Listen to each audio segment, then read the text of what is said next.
Do you ever avoid a popular book out of pure spite? Like, everyone's obsessed with it. Everyone's like screaming about it online and suddenly you're like, absolutely not. I refuse. Yeah. Turns out some of those books are actually life-changing.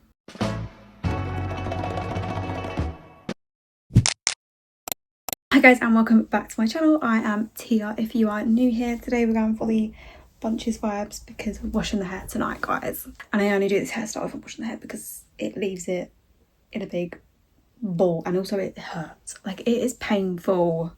Anyway, today we're going to be talking about books I genuinely thought were overhyped until they completely consumed my entire personality. These are the books that I like side-eyed for months because BookTok just kept going on about them, and then I actually picked them up and read them, and suddenly I understand the obsession. And honestly, I hate that they were right. Some of these my friends did force me to pick up, but I will talk about that as I get to them. Starting strong with the book that absolutely assaulted my reading slump. I actually avoided this for quite a while because like every person online was acting like this was the second coming of fantasy romance. And I was like thinking to myself, like, there's no way that dragons and military school can be that good. They were that good. Zayden Rice walked onto the page and suddenly I understood why everyone lost their mind.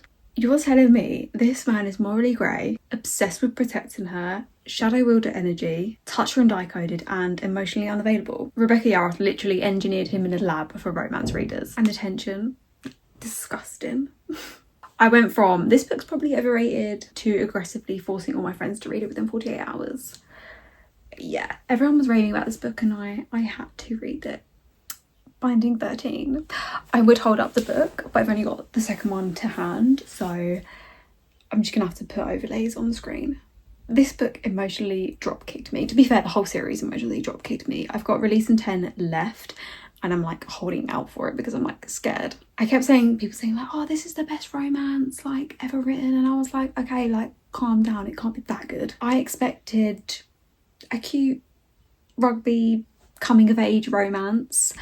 I knew that there was like not dark themes, but those hard themes, but I was not expecting it to be how it is, and Johnny Kavanagh just owns my entire soul. This book somehow managed to be like heartbreaking, comforting, romantic, painful, and healing, like all at the same time. And I think the reason why this one hit so hard is because the characters feel so real. Like, these aren't perfect polished romance characters. They're very messy, human, vulnerable, and Shannon, oh, I would actually fight for her. Like, I mean, all these characters I would, to be fair. This book didn't just live up to the hype, like it really exceeded it. Carlos.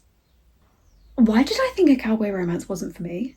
I mean, I read some before, but like Kate Eaton changed the trajectory of my life. This man is grumpy, protective, obsessed, secretly soft, good with kids, obviously. I fear I folded instantly. And the chemistry in this book and the banter is actually insane. I thought people were exaggerating slightly when they said Elsie Silver wrote addictive romances. They were not lying. I finished this book and I immediately understood why everyone became so obsessed and addicted to the Eaton family, and Kate especially. Powerless. This is not another like fantasy romance everyone's going to be forgetting about in 6 months. Love you. Love you. Kai Azar, the man you are. The banter in this book is elite. Like, this is a YA fantasy, and because I've been reading like spicy romance, I wasn't sure that I would vibe with going back into a YA.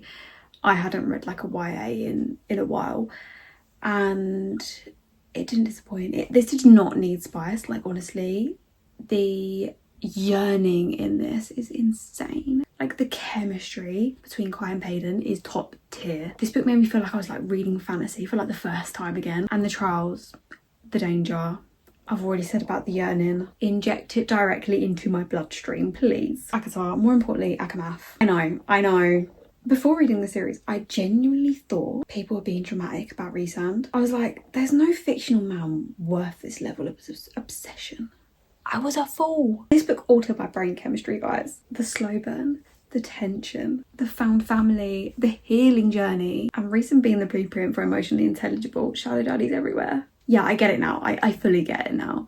Like, I get you have to get through ACOTAR, the first book, to really enjoy the series, in my opinion. Like, I've just made my friend read it and she was really struggling with ACOTAR, and I said, like, trust me, you need to get through the first book. Towards the end, like at the end when Rhysand was introduced, she was like, okay, I'm a little bit in this now.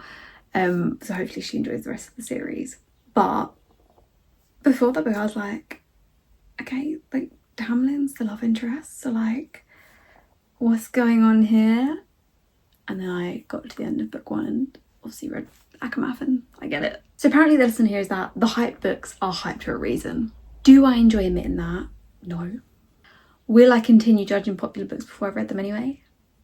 Yeah, probably. Let me know if there's any books you've avoided just because you've seen so much of them, and let me know what they were. Make sure you like this video and subscribe if you enjoyed, and you can see more chaos on my BookTok and Bookstagram at tias_book_corner, and I upload videos on here every Thursday and Sunday at 5 PM UK time, and I'll see you guys in the next one.